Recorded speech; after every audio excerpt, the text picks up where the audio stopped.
Sabi niya, Pierre, yung regarding sa budget, i-disregard mo na. So, unli na ako. Open budget na ako. Plus minus siguro, ang upgrade niya umabot siya ng mga 1.8 siguro. Without yung Vespa.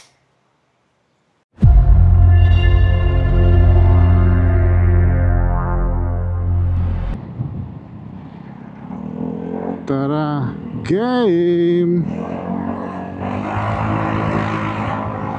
Friday afternoon. Sobrang init. So today, pupunta tayo ng Quezon City. Tingnan natin ano ba yung meron sa PYR Moto Garage. Recently, nakita nyo naman yung mga entries nila sa All About Wheels Manila Custom Moto Show. So if hindi nyo pa nakita, meron tayong video about that.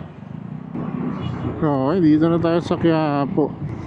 So dito sa Laong Laan, dire-diretso, baka madaanan natin yung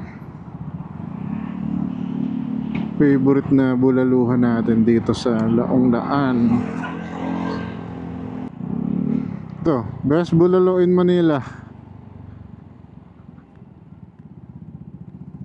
Bulaluhan sa Laong Laan. Mura pa dyan. Parang 250. Pwede na kayong dalawa maghati. Champion yung dyan, bulalo. Tapos samahan mo nung bone marrow. Champion talaga. Ito pa lang ang ako. Haru-Haru Asian Grocery.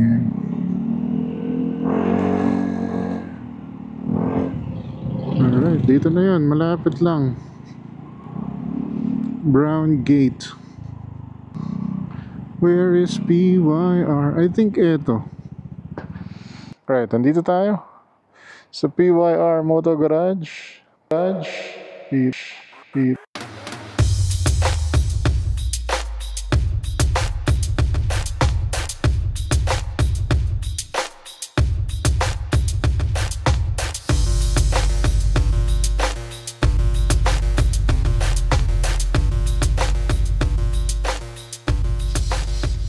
Hi, I'm Pierre of PYR Moto Garage. Welcome sa shop natin. Nag-start tong Vespa is August 2022. Kasi way back, nag-electric scooter ako. Shop ako na electric scooter. Tapos noong 2021, nasunugan ako ng garahe. Nung nasunog, sabi ko stop na ako dun. Tapos yung partner ko, sabi niya, maganda mag-Vespa ka kasi may mata kang tumingin sa motor, sa Vespa. Maraming humahanga sa personal mo na Vespa. Tapos isa pa, masaya kang gumagawa para sa iba, sa mga friends mo. So, parang sinasabi ko sa mga friends ko, akin na yung motor mo, ako na lang mag-aayos yan. Parang natutuwa ako sa ganun. Yung service na na-offer natin is yung mga change oil, tune-up. Tapos, meron tayong bago, nagda-dyno tayo ng motor, nag-tune tayo ng motor. So, sa ngayon, lahat ng mga 300cc, lahat ng year model, pwede. Tapos, sa Sprint, Primavera, sa 2024 pa lang ang pwede, yung mga Euro 5 pa lang. Pero soon, magkakaroon tayo ng yung mga older model. Yung Euro 4 to Euro 3 kasi, yung Euro 4 kasi wala pa eh. So, pero pinadala na namin yung ECU, ginagamitan namin siya ng Alien Tech pang tune. Yun. So, yung mga headset na bearing, yun, normal, mga the usual na ginagawa. Tapos, pwede rin tayo mga may bangga, yun, pag may pinapagawa, change color. Yung specialty ng shop natin is magbihis ng motor. Everything na gusto mo, yung suspension, preno, everything, magpapalit ng kulay, carbon fiber, nagtatabas ng mga RCS lever, yun. Mahilig kami sa sa challenging. So kung meron kang gustong pagawa na mahirap, ganun. So gusto namin yung kakaiba, something new. Sa ibang bansa, gusto natin magpa-impress din ng trabaho natin, yun. talaga focus kami sa Vespa. Pero since na kayang-kaya natin yung Vespa, syempre kaya rin natin gumawa ng ibang motorcycle. So katulad ng mga Lambretta, Royal Alloy. Tapos meron din kami mga big bikes, ganyan, gumagawa rin kami. So kung meron mapakabit na mga preno, clear water, yun, official tayo dyan. Yun. Tsaka yung mga metalworks, mga sports rack natin, mga sariling gawa na natin yun. Mga quad lock na bracket, yun, stainless siya. Yung mga brands na hawak natin, yung mga nakadikit sa wall natin dito sa likod. Meron pa tayong ibang brands na katulad na lang na Shark Suspension, Prodigy, meron din tayong TFC, Koso, yun, marami tayong official. Punta naman tayo sa Koso. Si Koso, official din tayo diyan. Meron na kaming no-offer na Varitor, meron siyang winker. Yung winker yan yung signal light natin at meron siyang tail light para sa GTS. Tapos yun yung pinakabago nila. Tapos ang next natin yung Prodigy. Si Prodigy nakilala natin yan dahil sikat siya sa Taiwan. Nakafocus siya sa mga Varitor. Ito yung Prodigy na Varitor set. So itong model na to, pang S125 siya. So pag binili mo siya 22,000, ganito yung itsura niya. Tapos ito naman yung clutch and bell niya. Si Prodigy, siya mismo lahat gumagawa nito. Mula sa flyball, mula dito, hindi niya sinasubcon to. Yung ibang brand kasi, yung flyball, binibili nila sa ibang factory. Yung factory na binibili nila, puro flyball lang ginagawa. Pero si Prodigy, simula sa flyball hanggang sa clutch lining, siya rin gumagawa nito. So yun. Nakapunta kami sa factory niya. Last week na sa Taiwan ako. Tinur niya ako, pero ayaw niya magpa-video. So yun, siya gumagawa lahat ito. Kompleto siya. Tapos si Prodigy, ang proud niya is sa SIP na website, dalawang brand yung nandun, si Malossi tsaka si Polini. Siya lang yung nakapasok na brand na made in Taiwan. So, tsaka ang proud siya is siya ang kinontak ni SIP na gusto niyang kunin si Prodigy. Itong sa tabi ko, ito yung GTV 2024. Yung customer, nakita tayo sa social media. Tapos nag-message siya, sabi niya, Pierre, gusto ko magpagawa ng motor, kukunin ko yung GTV ko na brand new. Gusto kong dalhin dyan. Ang budget ko mga 300,000 kung pwedeng magpagawa. So sabi ko, sige, punta ka lang. After a week or more, pumunta siya dito. Yung nakita niya yung ganito, sabi niya, Pierre, yung regarding sa budget, i-disregard mo na. So, unli na ako. Open budget na ako for you. Sabi niya, kung ano yung pinakamaganda para sa motor, gagawin ko para dito. Yan, ginawa namin. Medyo inangatan namin konti yung kulay para pag tinignan, hindi lang boring yung dating. Painter ko, nag-usap kami kung bagay ba ang ice blue sa chrome, everything. So, ito na yung kinalabasan. Tignan niyo.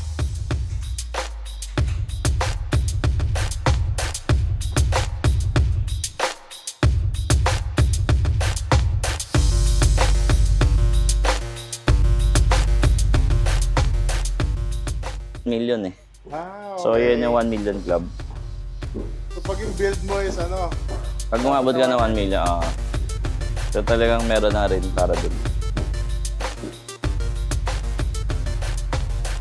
Tapos meron din yung 5 million up. Ito, ganito rin, pero siya, rectangle siya. So, pag naka 500,000 ka na, ongoing ka na sa 1 million. So, nakalagay siya na 1 million, pero rectangle siya. Pero pag nakatungtong ko na 1 million, bilog na siya.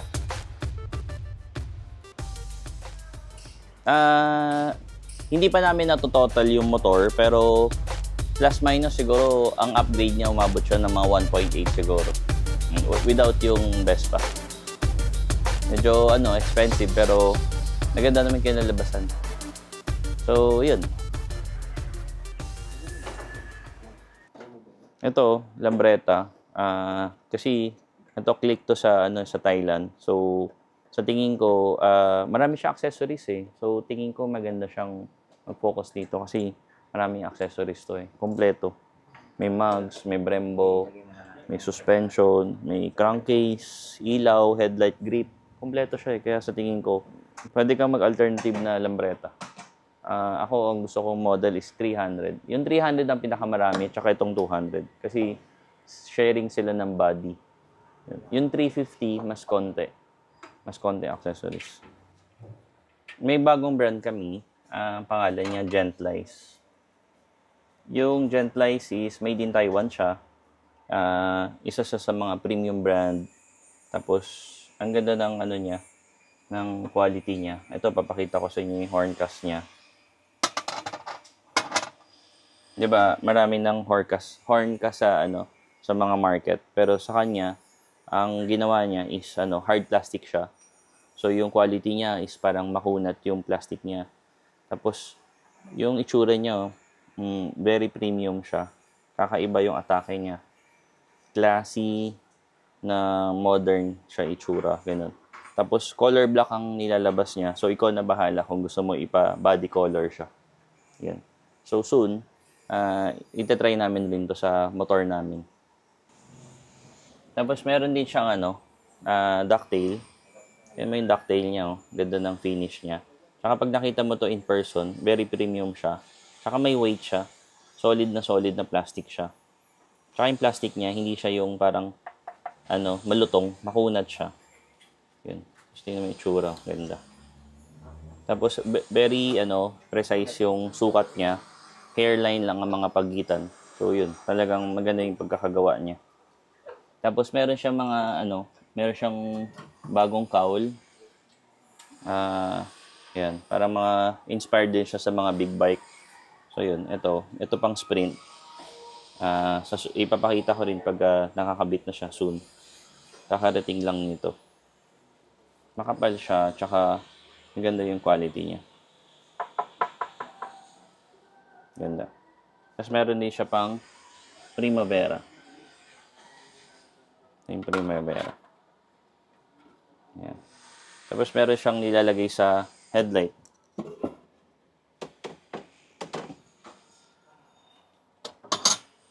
Yan. Ikaw, kung gusto mong i-combine siya, pwede siyang ganyan. Ito yung fork suspension ng Gentlice. Ganda rin ang design niya. Tsaka yung design niya, hindi siya parang kinopya lang siya sa mga ibang brand. Talaga may sarili siyang design. Ganda. Just taternohan mo siya ng fork suspension cover. Yan, ganda ng design niya. Comparable na nga siya sa mga Rizoma yung datingan niya, di ba? Tsaka ito, yung logo niya, hindi siya sticker. Naka-CNC siya pag ginawakan mo. Naka-engrave talaga. Ganda ng gawa. Ito naman yung bar end niya. Ganun din. Naka-laser siya. Yan. Hindi siya makita ng mata. Pero pag ginawakan mo siya, naka-laser talaga yung mga design niya. Ganda.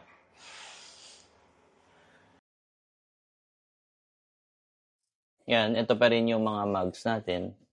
Marus siya. Alam mo naman yung Marus, number 1 diyan sa mga sa mugs. Siya yung leading brand. So, meron pa rin tayo natitirang 13-inch na discontinue na siya, limited edition. Pagkakailangan mo, meron pa tayo last one set. Tapos ito yung W225 latest siya. Maraming color yan. So, sa ngayon parang one color na lang ang meron. Pero siguro sa March, itong mid ng March, makukompleto ulit lahat ng color. Tapos meron pa tayong swing arm na limited edition na pure black. Yan, 38,000 yan. Yung number yan Number 42 out of 50. So yun. Ito naman yung rear conversion ng JS Mano. Pag nagkabit ka kami, ito yung pinaka sinasuggest namin yung JS Mano kasi siya, plug and play lang siya, tapos walang sakit ulo, parang more than a year na sila sa market. So okay naman siya. So yun. Tapos mas magaang pa yung yung bandang likod mo kaysa yung Piaggio na rear conversion, mas mabigat. Ito kasi mas magaang. Tapos kaya nang pumasok, may bracket na siyang kasama. built-in na. So, kayang pumasok yung yung two-pot na cast. So, mas mura siya. So, pag all-in ginastos mo, siguro mga 60,000 something kasama yung labor. Ito yung Brembo natin. So, lahat ng model pa sa pang Vespa, meron siya. Tapos, meron din tayong Stage X na caliper. Ito kasi yung yung pinaka entry level ng 4-pot ng Brembo. Nasa 15,000 yan. Pag ito kasi kinukuha, sinasuggest namin mag-Stage 6 na lang tayo. Kasi yung Stage 6, 4-pot din. Tapos itong Stage 6, pwede itong harap tsaka likod na ng Vespa mo. Or S125, pasok na siya. Even GTS, pwede rin siya. So, imagine mo, pati yung rear mo, naka 4-pot din. So, mas okay siya. Ganito, pag mag-change color kami ng mga Vespa nyo, kinakalas namin lahat yung wire, yung engine, yun. Body lang talaga maiiwan. So, yun. Kaya maganda yung trabaho natin inside out. Tapos pag tinira natin to, hindi tayo double finish yung coating natin. So, talagang very wet look talaga siya. So, maganda siya. Pag kailangan nyo magpa-change color, pang show quality, yun, punta lang kayo dito sa PYR. Usually, gaano katagal lang change color? Ang change color namin, binibigay namin ng mga 30 days. Depende kung mga lumang motor kasi. Example, mga 2013 na GTS, syempre may mga kalawang yun. Mas matagal gawin yun, mga 2 months kasi lilihain ba, tatanggalin yung mga kalawang. Pero yung mga ganitong motor na bago naman siya, gusto lang palitan yung kulay, mga 30 days, estimate, plus minus, nasa ganun siya. Ito yung Moon Ice na helmet. Galing siya sa Taiwan, pero alam ko made in Japan siya. So yun. Sikat kasi siya sa Taiwan. Parang halos lahat may helmet, pero kahit may helmet ka na ng full face, parang kailangan may ganito ka rin. Pang malapitan lang ba. Ang mura lang niya, ang price niya is nasa 6,500 lang siya. Yung itsura niya, very premium siya. Yan. Hindi naman makapal yung pads niya. Marami nagtatanong kung makapal. Hindi siya makapal, pero okay naman siya. Sakto naman siya pag sinuot mo. May safety naman siya. So, yun. May mga ibang design tayo. Tapos, meron din siyang full face. Yan. May full face din siya. Ganda yung design din niya. Yan. Yung full face niya is 9,800 lang siya. Tapos, meron din siyang rat pink. Under din to sa Moon Ice. Yan, mas mahal siya ng konti kasi parang may collaboration siya. So, 8,500 siya. Ganda. Tapos may visor din kaming binibenta. Ito yung bago namin na full face helmet kasi may mga naghahanap gusto na pang long ride, ganyan. Ang maganda sa kanya, marami siyang click ko. So, hindi siya 3-click. Dami siya yung tunog niya. Click, click, click. Yan. Tapos, ang presyo niya is 3,990 lang siya. Ganda ng quality niya. Kaya ako nagbenta nito kasi bagay na bagay siya sa Vespa. Tapos, wala siyang masyadong tatak. Sobrang liit lang. Ito lang. Pwede mo nga siyang burahin ng sticker. Diba? Mas ang ganda na niya. Yan. Tapos, may visor ka pa na smoke. So, maganda siya sa Pwede mong bumili ng clear sa amin na hiwalay. Ang size niya, medium, large, XL, hanggang 2X lang siya. Tapos may ibang color siya. Yung location namin, i-waste nyo lang, PYR Moto Garage. Nandito kami sa 85A, Apo Street, Quezon City. Malapit kami sa Orthopedic Banawe. So, yun. Yung social media natin, meron tayong Facebook, Instagram, meron tayong TikTok. Yung store hours namin is Monday to Saturday, 9:30 to 5:30 siya. Invite ko kayo na pumunta dito sa PYR Moto Garage. Specialty natin mga scooter na Vespa. So, pag gusto nyo magpagawa ng mga Vespa, hindi naman laging mahal yung gusto. So, pwede naman kung busina lang or kung lang yung winker lang o panggilid lang ba, o gusto nyong pagawa. Even kunyari, nabangga, nahulog yung motor, pwede nyo rin ba dito. Nagsiservice din kami ng kunyari, wala kayong time, pwede namin pakuha yung motor nyo, yun. So, i-schedule lang natin. Yan. Tara game! So, ito, galing tayo sa PYR Moto Garage. Kita nyo naman, sobrang ganda ng shop. And nakita rin natin yung mga services offered ni Sir Pierre.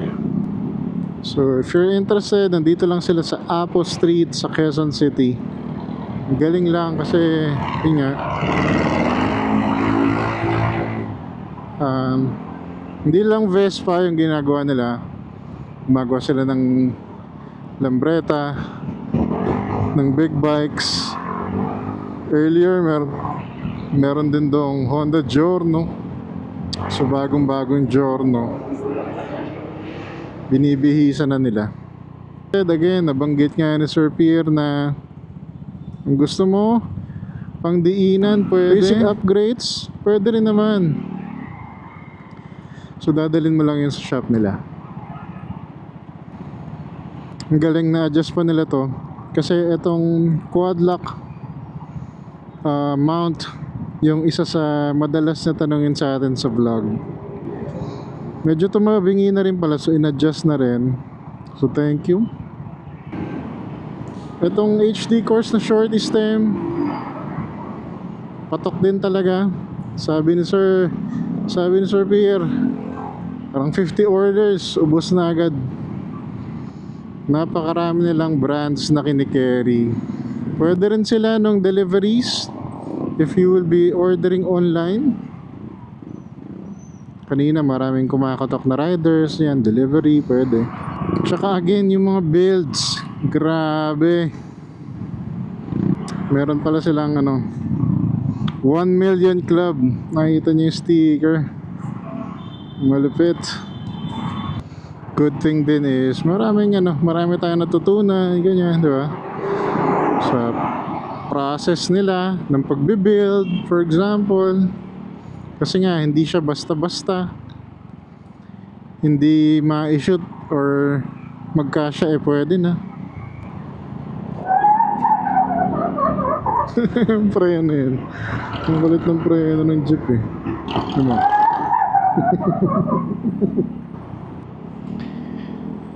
After para nung sa PYR Moto Garage na interview natin, dumiretso tayo sa East para sa isang Friday night ride with the DJ DLS riders. Siyempre, ando pa rin si Bomac, Mac Bomac. Most likely napanood nyo na yung vlog. Ang saya nung Marilaki night ride namin. Parang yun yata yung huling araw na malamig. Inambon kami ng konting-konti lang, saktong basa lang. And I think 13 riders kami that time. Di na ako nakapag-video masyado kasi nga hindi nyo naririnig yung audio. Hopefully maayos natin yun soon. Para if ever may mga group rides, yan, marinig nyo na yung kwentuhan. So paano? I guess yun lang muna for this one. Again, maraming salamat sa inyong time. Maraming salamat sa panonood, sa pagla-like at pagko-comment.